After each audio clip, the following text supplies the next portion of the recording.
Oh, what a day! What a lovely day!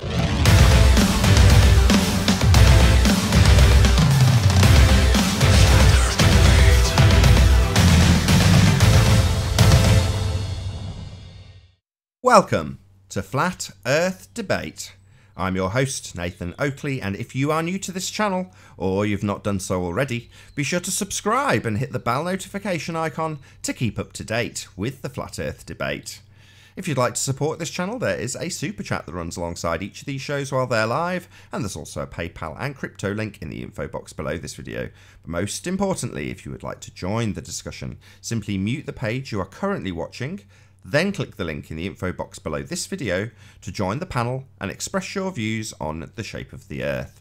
If you do join, please don't swear. If you do, you'll be ejected, and if you are, please don't try to rejoin the stream using sock accounts. You'll be warmly welcome back on the next stream. Please also share the show on social media. Sharing the show obviously increases the live audience, but this in turn increases the chances of a more diverse panel. So please share the show on Facebook and Twitter. And one last time, if you're new to the channel or you've not done so already, be sure to subscribe and hit the bell notification icon to keep up to date with the Flat Earth Debate. Now we are joined by Ranty Flat Earth. How are you doing, Ranty? I'm doing good, thank you very much.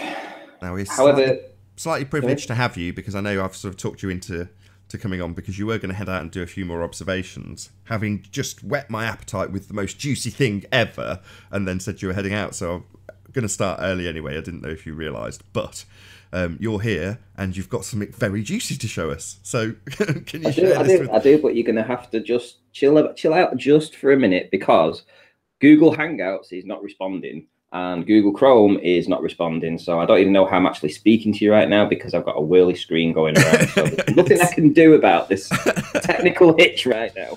Oh, right, well, we'll chat amongst ourselves till your computer crashes then, shall we? Yeah, if it crashes, then I'll just reload and shoot straight back up again. So right, tell us where you've been then. So where's the location that you've been heading off to get some glorious images from? It's a place called Nicky Nook, and it's near Scorton, near Preston, and essentially it's almost 700 foot tall, and we can see a very, very long way. See the Isle of Man and all sorts. Okay, so for all the globehead religious zealotards who'll want the whole numbers to misrepresent our world and exclude perspective, how high up are you? 207 meters.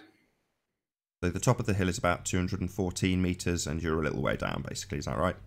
Yeah, that's correct, okay. Yeah. And you're looking across, what's the waterway that you're looking across? The Irish Sea. Okay. And what you've got in the mid-ground is some wind turbines, and what you've got in the background is... the Isle of Man. Okay. And what are your distances that you're seeing the Isle of Man?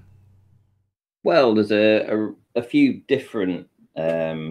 elevation distances, simply because the mountains are further away and nearer, so anywhere from 71 miles up to 77 miles. So we're knocking on the door of 80 miles observation of the Isle of Man. Indeed. Unbelievable. And you've basically spent the last couple of hours compositing this together, well, the last hour, and then talking to me for an hour, but you know, basically stitching together the imagery that you've got as you've rotated your camera freehand from this hill to look at the Isle of Man, and then stitch it together. We just can't show it at the moment, right? Yeah, that's exactly right. The computer seems to still be frozen, so give me 5 minutes. If I have to reload, I'll reload. And okay, you reload. You've only got like half a dozen or a couple of dozen people watching anyway, because it started early. Right. So okay. I'll film well, while you restart. They can hang on. Just let me sort this out. No worries. You restart, and I'll chat away to the chat feed of the limited audience that we currently have while you drop and restart. So hopefully we'll see Ranty back in a few short moments. But yeah, as we were discussing, Ranty's presented me a composite image, i.e. a stitched together series of stills from a video that he's taken from the top of this hill. And he presented the video footage to us yesterday, and at the time the more impressive shots were actually not the close-up zoomed in pictures, it was the panorama when he zoomed out and then taken the sort of the expanse of what he can see. Admittedly with the Isle of Man as well, but then when he's gone in and actually taken the, you know, taken advantage of his 4K camera and his nice zoom that he's got on the P1000, he's then stitched together that in the same way as was done maybe 8 or 9, maybe longer months ago when Anthony did a similar thing with the Isle of Man from St. Bees. So I think we've got Ranty back now. Are you with us? I am. I'm back. Okay, so I'm going to stick your screen on for the audience and make it nice and large. Okie dokie then. I'm going to pop myself on mute.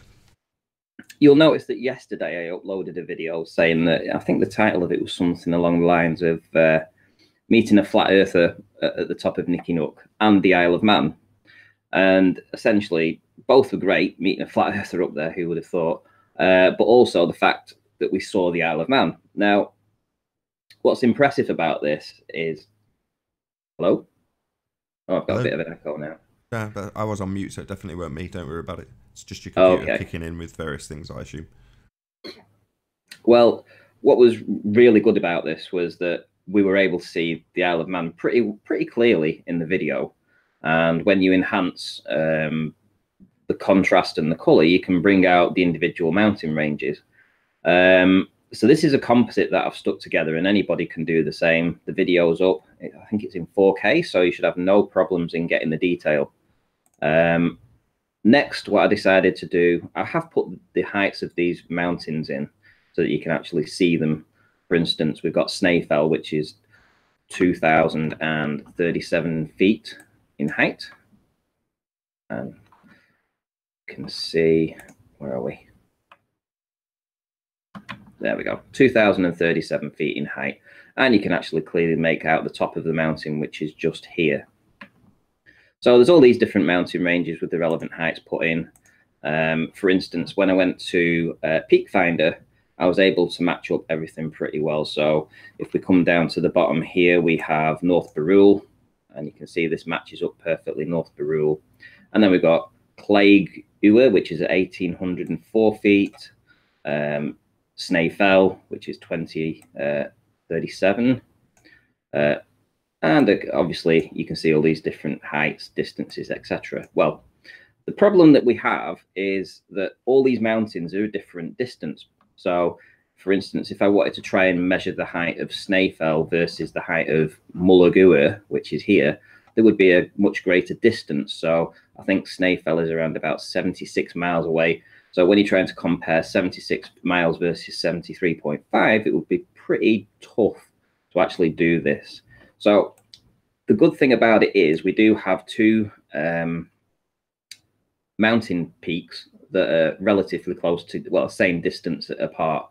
So from my observation to Mullagua, we have 73.5 miles, and to Carn Gurjoil is 73.4. So it's just 0.1 of a mile between the two of them. So as we look at them, direct line of sight, we have 73.4 versus 73.5. So I thought that would be a good place to try and do a measurement with. And that would be to basically decide how much of the mountains we are actually seeing. So, hey, who's joined? Hey, Travis. Hello, hello, hello. What? Hello, hello. So just sorry to interrupt, Ranty. So just to give you a bit of an update, Travis, as you've just joined, what we've got on screen now is Ranty's observation of the Isle of Man between 72 and 77 miles for these peaks. He's got it matched up to Peak Finder just so you can see what he's got. 90% of it should be long gone behind the begging the question, proof of nothing, perspective, hijacking, curve calculator estimations of what we should see. So Ranty's just pointing that out for any of those people that have decided that they want to ignore the fact that you can't use whole numbers, that they're putting it inside elevation. You know, those people that still cling on with their fingernails to the begging the question, proof of nothing, perspective, hijacking, curve calculator. Well, this takes a big fat giant dump on any assertions that that works or represents our world in any way, shape or form. So I just thought I'd fill you in on what Ranty's doing. You carry on, Ranty. Okay. All right, thanks. So we have in the foreground, we have some wind turbines. In the distance, obviously, we have the Isle of Man. On this image, I have put the lines in, but what I decided to do was enhance this crop again. so that you would actually see the mountains a little bit clearer. So this will be on the next image. So here's the two mountain ranges, 73.4 miles to this mountain range, which is here, 73.5 miles, just 0.1 of a mile further to this range here. So by process of using logic and reason, again, I know that if I scale a ruler and I put the top line to 16 to account for 1,600 feet, and I put the bottom line at roughly 1411 to match up for the two. So now we have a scale for both mountains, same distance apart, one's 1,600 feet, one's 1,411. Then I know that the ruler is now scaled correctly. We now have the ruler scaled properly. So then what we need to do is drop it in feet. So that would be 1,300 feet, 12, 11, 1,000 feet, 900, 800, 700, 600. We're seeing all of this. 500 feet, 400 feet, 300 feet. We're seeing it all. 200 feet, 100 feet. Yeah. Maybe down to what? 50 or 60 feet in that very narrow band of angle down here. So let's say we're seeing down to 100 feet. Let's give you 100 feet. Okay, so this is what the image shows by process of scaling these two mountains the same distance apart, putting the details in onto a ruler. We can safely say that we're seeing down to about 100 feet. Now, how does that work on the curve calcs? Well, let's have a look. I go to Metabunk's Earth Curve Calculator, and I put in 73.5, which is the distance to the mountains. And then we'll change it onto metric, and we'll do it to 207 meters, because that's the height that I was at. I can prove that by the fact on Nicky Nook, which is here, it gives the elevation as 213 meters. Now, I was approximately 20 feet beneath the top of that mountain. It's evidenced in the video. So I'm going to say 207 meters. So when I put 207 meters in and I switch it back to imperial, it says that the hidden should be 1,153 feet. That's how much should be missing. And with refraction on a bitterly cold day, let me just remind you, it was absolutely freezing up there, 870 feet. So let's have a look again at the image. So this is with refraction. So that would take 870 feet, would place it where my cursor is right now. So let's just scroll out a tad so you can see. Right there, 870 feet. Now, I think we're seeing an awful lot more of that. An awful lot more. And if we just go on the value, which is 1,100 feet, that would be here. So even using their begging the question curve calculator, we can actually see that in reality, when scaled, this mountain versus this mountain, same distances apart, same with a ruler, we can safely say we're seeing down to approximately 100 feet. Now, that is almost a 100% flat earth proof, as opposed to a ball earth proof, even using refraction. Absolutely superb. Can you, as we did just before the show started, can you go to the image without any editing done to it, and then just scroll your way across it? Yeah. And then after, if you can play the video, and then I'll round out with just 1 point. Okay. So here we have obviously the wind turbines in the front. There are 3 sets of wind turbines that we actually look through in this entire image. That would be Ormond, Walney, and the Walney extension. So we have 3 sets of turbines. None of the blades are actually cresting the waves. For any of you guys that want to try and suggest that they are spooning the water, they are not. And yeah, we are seeing some sensational flat earth proof here. What you do actually get to see at the very end is a very little bit of refraction, not refraction, mirroring just here, just at the very bottom. That's the only distortion on the entire image. And I'll see if I can get the video up.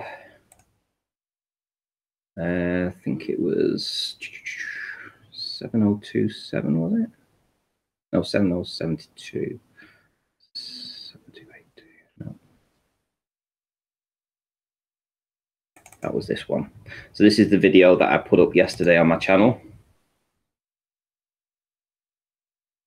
And what I'll do in a minute is I'll pan around and I'll show you the Isle of Man. So I'll zoom in from here.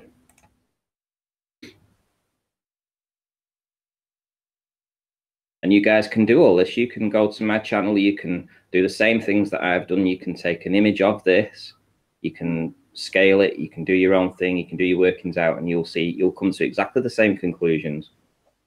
That it doesn't match up to the Earth curve calculator in any way, shape, or form.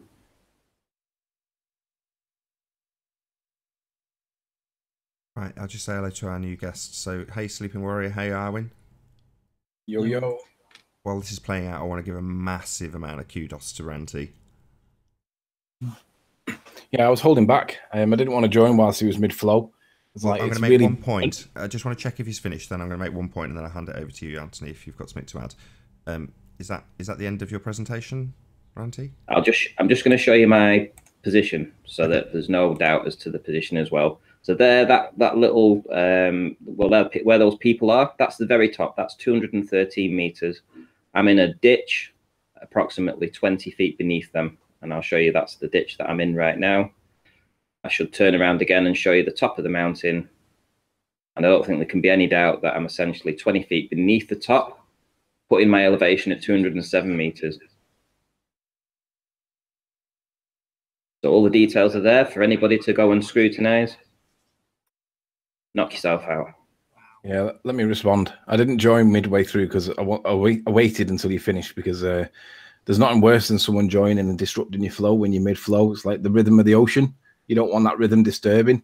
But when I was watching and listening to what you were saying, what dawned on me was that if Miles the Liar Davis was correct with his interpretation, then this video would not be possible. That's the key point. This video cannot be possible if Miles is correct. Therefore, the only conclusion that anybody with half a brain, you don't need much of a brain, the only conclusion that you can reasonably come to is that Miles must be wrong in his interpretation. Hold on, you're hijacking the point. So, no, the conclusion you come to is that the Earth is obviously and observably flat. Miles Davis is a nobody, and nobody gives a crap what he asserts using what I'm about to explain. So, what Ranty's using is these numbers, 1785 feet, and then comparing it in a scale and saying how much is missing from the bottom, say 100 feet. Well, this is nonsense. What gives you those numbers? Well, I'll tell you what gives you those numbers. This mountain in the near foreground, if you were standing next to it, you would look up at it, you'd tip your head back, and you'd widen your angle and you'd see up to it. Whereas this mountain, you wouldn't. You'd look straight out at it. Now, this is being represented on what they say the world is. A side elevation where every mountain's essentially the same size. This mountain here is exactly the same size as this mountain here in this profile. And this, if this is a 1,000-foot mountain, is the same size as this 1,000-foot mountain and this 1,000-foot mountain and this 1,000-foot mountain. It doesn't matter that they're further away from the observer who stood here. Their sizes are the same, right? Well, this 1,000-foot mountain's always 1,000-foot. Doesn't matter how far away, it's always 1,000-foot. No. When we actually look at things that are real in the distance, and Ranty can do this just by making this composite smaller, what you see is it's teeny, teeny, teeny, tiny in terms of its angular size, its relative size based on its distance. This 1785 feet means nothing when you're looking out with perspective inclusive. That 1785 feet is relative to its size in comparison to this. If this was larger compared to this in feet, then it only makes sense when you look side on because it doesn't include how you view it, i.e. the angle, the perspective. That's how they do their magic trick. So when they say this is a 1785-foot mountain and how much is missing from the bottom, it's meaningless because at the bottom, that's where you've got your most limited angle, right? That's why we're getting these effects. This is a diffraction limit. This tiny little band that's only really near the bottom because Ranty's gone higher. He's opened up his angle to these things in the distance, so they're more visible. If he'd have gone lower, he'd have closed his angle to them as they get closer to the deck, or as he gets closer to the deck, I should say. His angle to these things becomes more limited. So raising up means he's got a clearer angle. And yeah, in terms of how it gets diced out with the maths, when you beg the question and use these misrepresentative figures, 1785 feet, for something that's 75 miles away, it's absolutely bonkers because it excludes perspective. We do not see the side of our own head stood here looking out at mountains that all remain the same size.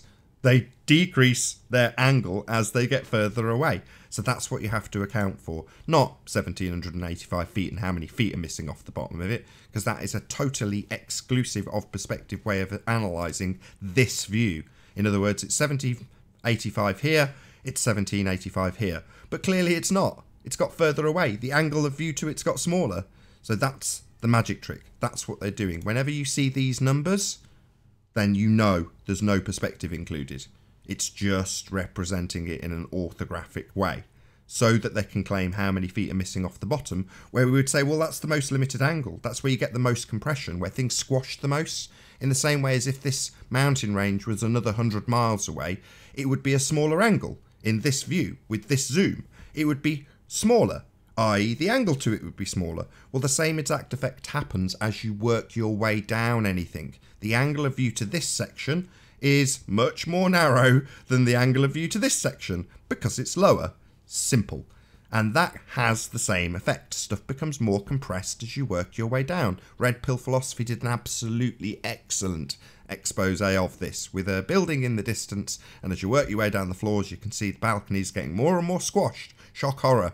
Because as he works his way down the building, the angle becomes more limited, causing basically the same effect.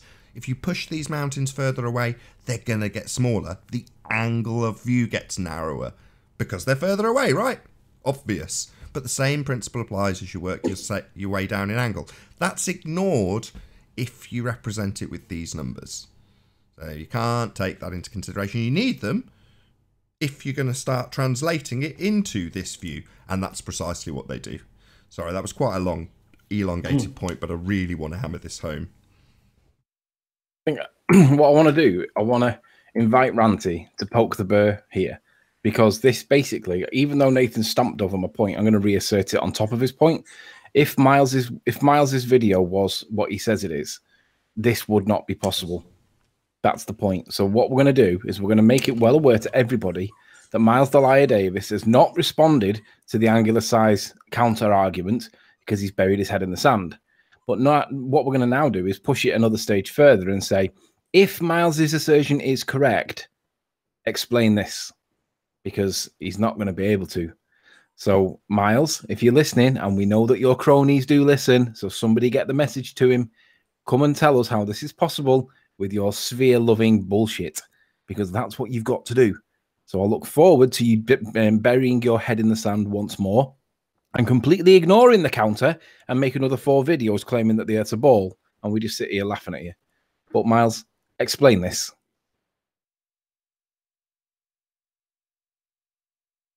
So you're gonna what's the word? Affirm that? Is that the right word terminology, Ranty?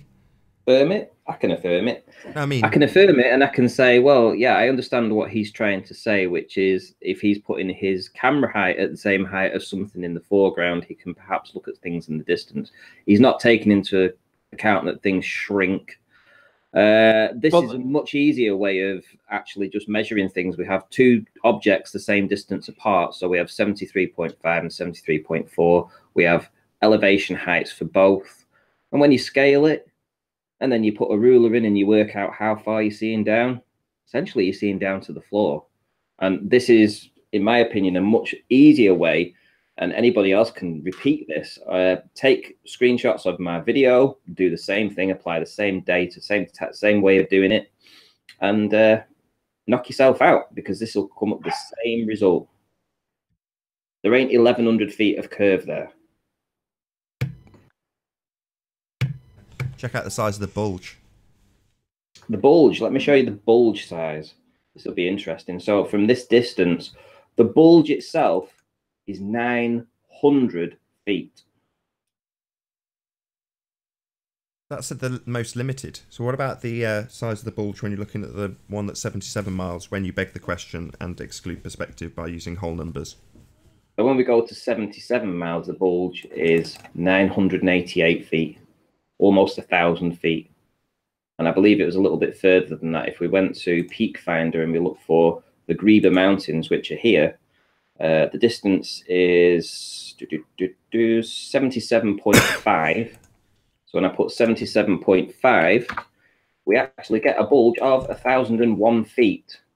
1,001 feet. Wow. And Reba Mountains essentially are, where are we? Reba Mountains are 1,385 feet tall, which are here. The curve calcs say that 1,385 should be missing. So essentially, we shouldn't see any Reba Mountain, but they're all visible in the video. So just for the benefit of those who want to beg the question one more time, which mountain should we just not see at all? Reba Mountains, the ones on the far left. Let's just stick it up again. 1,385 missing, according to how much of their 1,000-foot bulge blocks the view of this mountain. Oh, it just looks the same as the rest of them, just visible. There's Reba Mountains there. I know it's slightly difficult to work out. Maybe you can see it clear enough. On the video, you'll see it very well. You'll see it very clear on the video. There they are. And if you look at, you can see that matches up perfectly down here with Peak Finder. Just there. So they should be gone. None of them are visible. 77.5 miles away. And there should be a 1,000-foot wall of water between us and them. It's a shame for those turbines, Nathan, isn't it? Yeah, where the bulge should be. Where the bulge should be, yeah.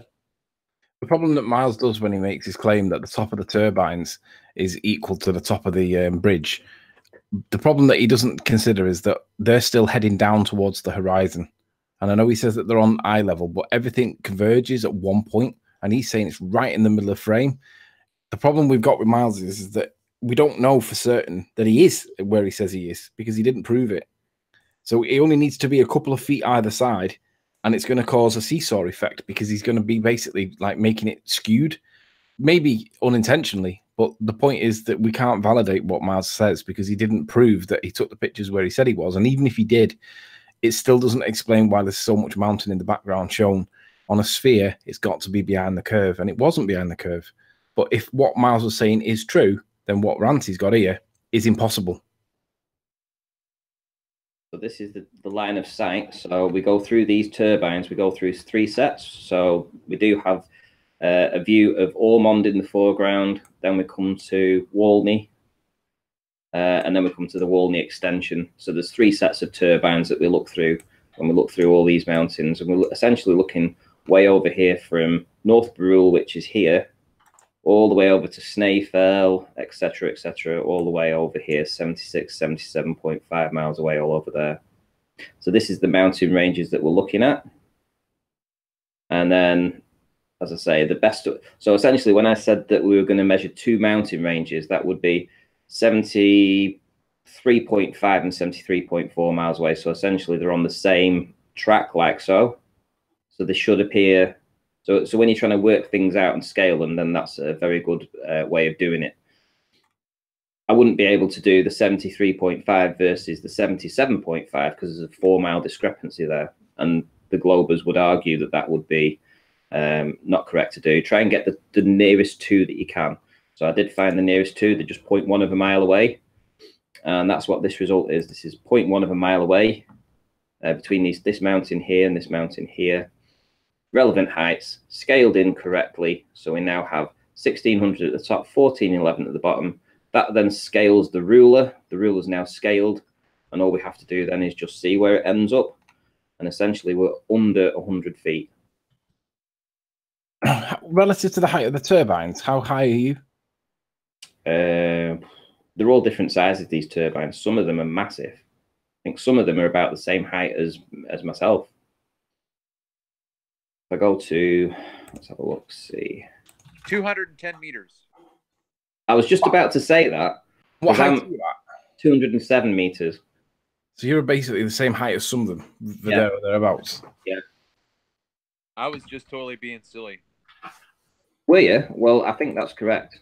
Let me go to Walney. So if I click on Walney, and then we go on to the Vestas, which I think are the largest ones. Specifications. So just the rotor diameter is 164 meters. And normally there are 30, so that would be half again, so that would be 240 meters tall to the hub, the massive. Oh, the total height is 220 meters. There we go. The total height is 220 meters, or 720 feet. So not far off.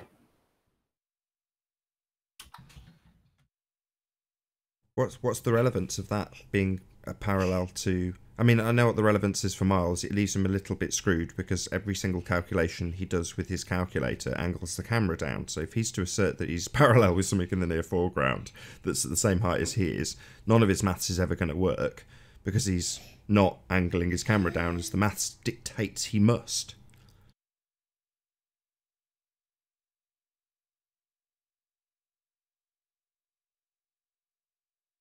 So yeah, I'll be going back again today, by the way. I want to go and see whether I can see the lighthouse. So when we're going down on here, we have a lighthouse that should be... A lighthouse? That's the one. I'm going to go and see if I can see it. Now, do I expect to see it? Probably not. But it's worth a go, isn't it? It's down to about 150 feet, I would say, above the water. You're going to need to... where is it you're going from, Ranty? Where am I driving from? Polson? No, sorry. Where are you looking from? Where are you heading to? Nicky Nook. Where's that? Oh, is that near you? It takes me about... Well, from here today, it's going to take me about half an hour to get there, 35 minutes. And then I've got to climb the mountain. Well, it's more of a large hill. It's going to take about 20 minutes, 25 minutes to get to the top. How do we spell Maghold? Maghold. Maughold. Maghold Lighthouse. There we go. Why can't you see it on the picture you've already got? Because it was daytime, and we had a bit of inferior mirage going off. So we know that this is an active lighthouse. So if I go and I'm up there just as it's turning dusk, then hopefully I might be able to see this turn on, and you know, that'll kind of put any of this notion to bed that we live on a ball. Hey, let me ask you a question. I mean, because sorry, go ahead, Travis. Why don't you think I can find those oil rigs on Google Earth? Because they don't... I don't know. I've always wondered why you can't find a lot of stuff on Google Earth. They seem to not suppress it, but they seem to have no reason to put it on there. Yeah, but the problem with that is, to a certain extent, if you go on Google Earth where my location was, there is a set of they name the oil rigs with the same letter. So the ones that I have in my videos are all with G: Gilda, Gwen, whatever. Is it because they're not permanent fixtures and they can move? No, they're permanent. Yeah, they're permanent. They don't move. Maybe they don't put them on there because if you know how far away they are from you, then you can work out that they're not behind the curve. I don't know. That's well. Anyway, but my point is that in one of my latest videos, I pan to the right, and the set of rigs on that one are H rigs, like Henry and Harold and whatever, and they're on Google. I can see them plain as day. But the ones that I'm looking at for the Channel Islands, they don't have them on there. So that's because for me that would be you know, my interpretation of what I'm seeing would be dramatically more interesting than just putting up the footage that I have, because otherwise you don't know how far away these things are.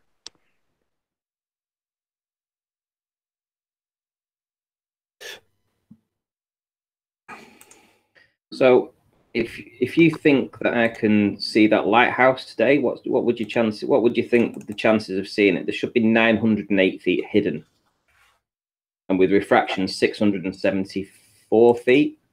So, you know, I mean, I think the top of the lighthouse, its focal point is, what is it, 160 feet, Anthony? 215 focal height up to the bulb. Right, 215. So that's from the low. Isn't that from the lowest low tide? I think that'd be mid tide probably. So with refraction, there should be 674 feet missing. Without refraction, 908 feet. So essentially, there's no way I'm gonna drive all the way there on a wild goose chase and not see this lighthouse. Yeah, that's the position of the ball. That's the position of the globe.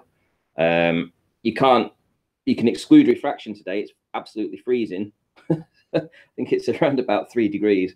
So I'd like to see him try and claim any kind of refraction nonsense today. Hold on. What makes you think you can resolve this lighthouse at this distance? Because it's flat, Nathan. No. You just That's not what I mean. You just see it. Not what I mean. Is it? it? You've got to... You appreciate that the light is a possibility, but the lighthouse itself is like, in the same way as on Anthony's footage with the lighthouse, you're never going to have you haven't got the resolution to resolve a person, for example, standing on the island. Well, the same principle applies when you double the distance with the same refraction limit. Your aperture's the same size as Anthony's in his P900. So to assume that you can actually resolve that lighthouse at that distance, I don't think you could. We can give it a try, Nath. And if I see a direct light, that's what I'm saying.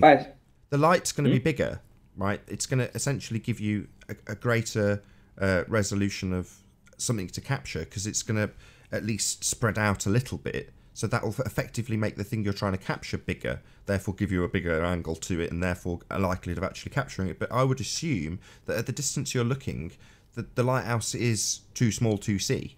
In other words, you just can't resolve it in the same way you probably couldn't resolve houses on the in the same way Anthony can resolve houses at 35 miles. Do you see what I'm saying? Yeah, I see what you're saying. So the point is, like I'm saying, it's probably a wild goose chase, right? But the conditions today are exceptional. The weather, the visibility in the air is very, very, very clear. So I'm not going to get another chance like this, I don't think, until after the next full moon. So I might as well do it. You know, I might as well go and try it at least. You know, if I manage to succeed in seeing it, it's a great win for Flat Earth. If I don't see it, I don't see it as much of a problem. I think you'll see the light flashing. I hope I will. Hey P, hey Warren. Hello. Oh yeah. Are you on your best behaviour today, P? Don't talk to me with a tone in your voice. Why? Why? Oh no, that's a no. Yeah.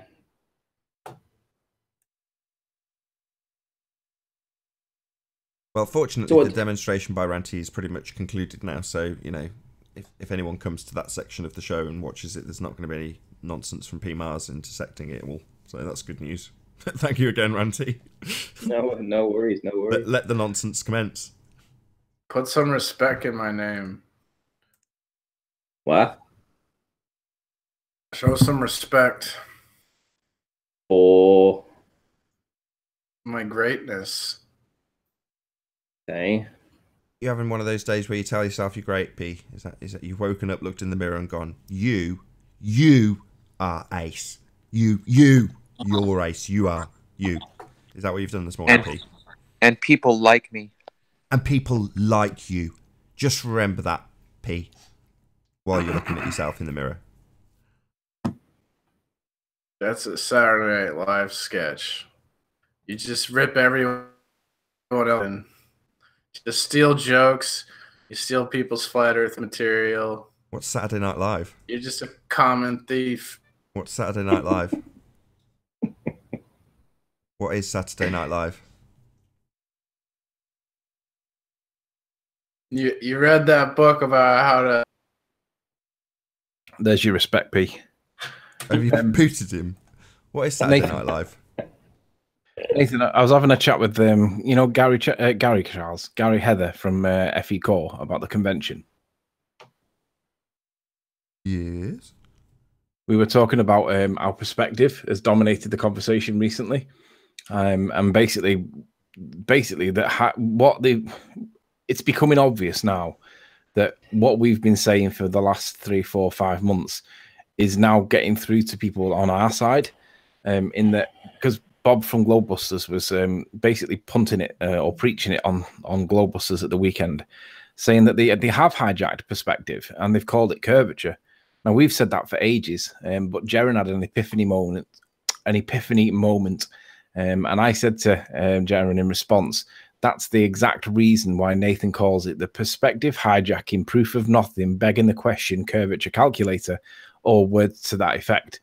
So what I'm going to do is read what Jeren's put. He said, do you not think it's interesting that the curve calculator hidden feet follows the inverse square law? Twice the distance is 4 times hidden. A mile is 8 inches, so 2 miles is times 4, 32.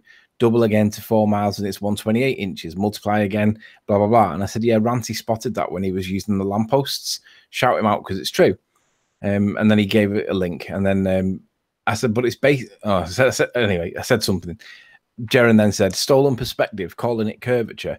The inverse square law has nothing to do with sphere maths. It works for electric currents or radiation, light, reflection, radar, radio waves. It also works for how far we can see prior to the obstruction or disappearance. But they just claim it's because we live on a sphere. But that's not the reason. The inverse square law works for everything else. But they don't apply it. They don't apply it to perspective. They call it orthographic and all that nonsense. And that's why I responded to him and I said, that's the exact reason why Nathan calls it the perspective hijacking, proof of nothing, begging the question, curvature calculator. Just respond to that, what Jeren said, and just speak to Jeren as though he's here, and just tell him what I've just told him, because we've known this for months and months and months, but the penny's dropped with Jeren, and he realizes that they are literally hijacking perspective. Well, can I just say that I'm going to take absolute full 100% of the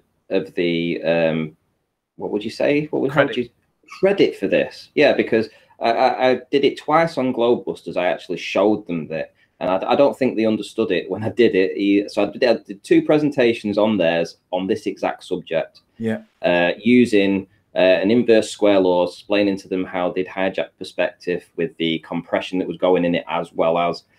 And yeah, I mean, and I also want to say that I actually used the hijacked perspective about 9 months ago on Nathan's. Yeah, that's why I said shout. Ranty spotted that when he was using the lampposts. Shout him out because it's true, and it is true. What you spotted with the lampposts is the perspective that they call curvature, or it's the curvature that we call perspective. That's what they've done. They've converted perspective into curvature because basically it needs to match that we live on a ball, but we realize that we're looking at perspective. We're not looking at curvature. If there was curvature, it'd be in addition to this perspective that we observe, but it's not. It's being substituted for it. So the curve has got to be in addition to the perspective that we see. And like Nathan says, it would be bloody obvious on the size that we're on that we live on a ball. It shouldn't be so minute. The minutiae of it comes down to where you put the decimal place or whether you've got the units right. It shouldn't come down to, you should be able to tell. It should be blatantly obvious that we live on a sphere at the size that they give us it is. And it's not. And the reason is because they're using the perspective maths to explain what we see, but they're calling it curve. And that's, I think they've backwards engineered all this maths based on the fact that of perspective. That's what I think they've done. They have. That's exactly what I said to them on Globebusters. I said they've back engineered the curve calcs. You could basically call it a compression calculator. This is how I was explaining it to them. Which is essentially is the inverse square law, but you're actually just compressing at the very bottom as well. So you're taking out, it's reducing in width, but obviously it's not compressing in width, it's just compressing in height. So I was explaining all this to them. Maybe that's why YouTube still won't monetize me. Go figure. I think you'll find it was Math Powerland first. Well, I've never watched any of his stuff. I'm joking. It's just Math Powerland likes to go on about being first for flat Earth. Right, I get you. No, I'm definitely claiming this. No, you're right. You're right. I don't claim much, but this is definitely mine. But to be fair, I called out, or I observed the optical slant first when we're still all grabbing in. Right, well, while you're trying to steal his thunder, Arwin, I'm going to say yes, you did. But you were shit at getting that across to the audience. So I know. Therefore... I know. Well, I got better. You did. Let me just read something that Nathan sent to me earlier on today. What he said was, me and Nathan had this chat prior, and basically Nathan said, "Yeah, perspective is ace. This is all because of the Isle of Man. This is not my argument or discovery. It's mine, like yours." He said, "If I had my way, they would not have shown us that. If I had it my way, this would not have shown us the trick." And basically, this is the difference between where we beg the question and we get into the argument to try and work out what's going wrong, and where we don't beg the question at all and stamp on their head.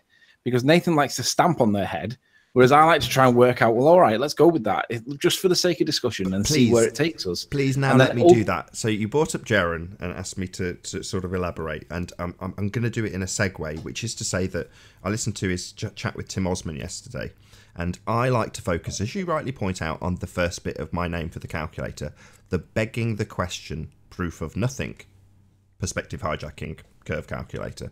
Well, the begging the question, proof of nothing bit comes by way of assuming your outcome. So it's got a radius value in the curve calculator. They already know it's a sphere, so it can't be used to prove anything. It's already assumed the outcome. So that's the first bit. But in terms of Jaren, his conversation with Tim yesterday, so check it out on Tim Osman's channel. I've just subscribed to his channel because Tim Osman, unlike the rest of these globeheads, is a little bit more honest, but he's just a bit slow and hasn't quite figured out what's going on or hasn't been paying enough attention. That's fair enough. I'm sure there's plenty of people on our side of the argument that haven't quite got it yet, and that's understandable. This isn't simple. But when he was explaining about how the star rotation, which is one of Tim's favourites, proof of the globe, actually works, it took me ages to figure out the cracks in that argument, because you're trying to look for an explanation within the begging the question fallacy. So they say it works on a globe, but they have to assume they're on a globe. So what I mean by that is the stars, and this is the best way I've come up with conceptualizing this. This will hopefully get better with time. The stars are always above you. Always. Would everybody agree on the panel? Yeah. Yes. Without exception, they're always above me where I stand. Now, it doesn't matter if I go over there. I've got to put my camera on to do pointing. So it doesn't matter if I go over there. I'm still in the same position. The camera is still going to point up when I capture the stars. So therefore, when you use the star rotation in the southern hemisphere, which is your first clue to the trick, then you've automatically assumed that when you go, I've got to do it again, over there, you've actually gone over there. In other words, they have got to make you automatically beg the question and assume that when you travel to what is called south, that you have gone underneath your own arse. You're now hanging antipode from where you started. You are upside down from yourself. And I know that's not the correct terminology, but it doesn't matter. In layman's terms, you've gone around a sphere. So when you travel from A to B, you've already made the assumption, the begging the question, that you've done that on a sphere. So when you arrive in Australia and see the southern hemisphere rotation of the stars, you've already taken that step to assume that where you came from back in Lite is now under your ass also. So that is the trick, to make you assume automatically that you're on a sphere. The calculator, to bring this back on track, does it by inserting the radius value. So by having a radius value, you're not proving anything. You're checking out your correlation with your assumption that the Earth is a sphere. Well, that assumption's already been made. There is the outcome you're looking for. You're looking to prove a sphere, but it's already got a sphere. That's how they beg the question. They've automatically assumed it for you. Every outcome from that calculator is a sphere outcome. It always will be. They've got a radius. And when you ask them, the same applies to the conversation. At least Tim was honest enough to say, yeah, it's a presuppositional based belief.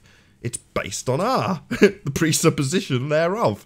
So that is how they trick you. So me, yeah, you're right, Anthony. That's why I said that to you. You deserve all credit. I was getting frustrated and tearing my hair out going, no, please don't let them beg the question and work within their confines, because every member of the audience hears the sphere argument because you're already a step into the begging the question fallacy. So just point out that it doesn't prove anything. You've got no proof of R.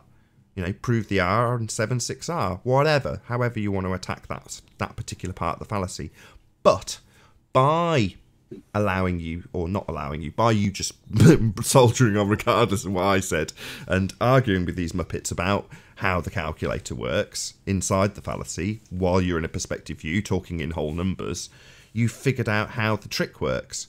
You've seen what they've done to engineer in this curve where one does not exist. And the way they've done it is put you inside elevation and give you whole numbers, exclude angular views. And it is amazing to see that whenever you talk about the stars, it's all about the angles, right? Everything's based on it. When you come down to the ground, oh, it's feet, and how many of those feet are missing from the horizon line, the arbitrary point where the land meets the sky. You know what I mean? It's nonsense. But that's the trick. Let me just slightly adjust one thing that you said. Tim pushes that the stars work on a globe, right? And you kind of agreed. Well, you didn't agree with him, but you said that, but didn't contrast it with the opposing point. The stars don't work on a globe, and the reason why they don't work on a globe is twofold. One, there is no evidence that shows that two observers in the southern hemisphere, when looking due south at the same time, see the same set of stars, but in a different rotation point. They've got to be the opposite of north, right? How are you going to work out north, right? It's a rhetorical question. My point is that there is no evidence that a bloke in Argentina, for example, and a bloke in Australia see the same set of stars at the same time, just rotated in a different angle when they look south. And it's really important that, because it's just a foregone conclusion, a foregone assumption, an accepted story that they're already looking south. Well, that piece of information doesn't exist, right? But Tim will tell you that the stars prove globe. No, they don't. Show that they're both south at the same time. Because unless you can do that, I'm going to equally assert that you're looking southeast and he's looking southwest, and that's basically a flat Earth map. Prove that that's wrong, because it's your assertion that we live on a sphere. So you've got to prove that two observers looking south at the same time are actually looking south. But you've got an issue with declination, which you guys I've got to stop you. I've got to cut you off. I've got to stop this nonsense. You're saying south, and I had to put my camera on to make my point to the audience. So I travel. Stars are above me here in Britain, and I travel. Let's do it one more time. Stick the camera on. So I travel that way, and I arrive in Australia, right? Now you're saying when I look south, well, south is that way.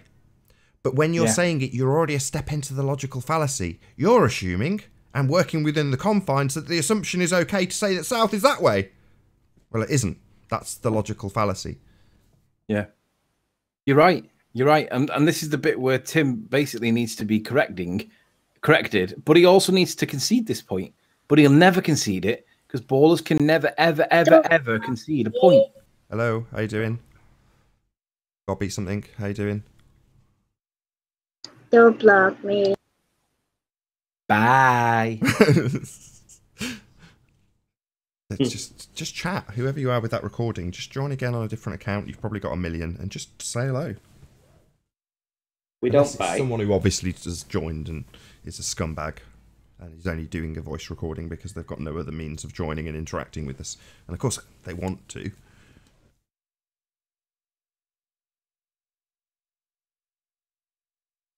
Where were we then? Yeah, Tim. So the point that Tim makes, that the stars prove globe, is fallacious in the first place, because as Nathan's just pointed out, for you guys to point south, you're gonna create a tangent line with the horizon, but it's actually through the floor. So how are you going to show that you are actually looking antipode? Because that's what you've got to do, and you can't, because obviously if you're antipode to your point in the north, everywhere is south, right? All angles will lead to your antipode place around the other side of the ball, every angle. So which way is south? Where's north? How are you going to work it out? You can't. So this is why that evidence, that missing evidence, is critical to the claim that stars work on a globe. No, stars work on a globe if you're told that they work on a globe and you don't think about it. They don't work on a globe. There's no evidence to show that they do work on a globe. And until that evidence is there, sorry, Tim, you're wrong. You claim it, you push it like a religion, but it's not true because it's not provable. And with that, I'm going to say first and foremost, a huge, massive, enormous thank you, well, to Ranty and all of the debating panel for making this debate possible. But of course, a massive thank you also to all of the live audience for tuning in and hopefully sharing the debate. If you hated the show, then smash that dislike button, then smash it again. But if you like the show, maybe consider sharing it with a friend or subscribing if you've not done so already. I've been Nathan Oakley, and I'll see you all in the next video. Oh, what a day! What a lovely day!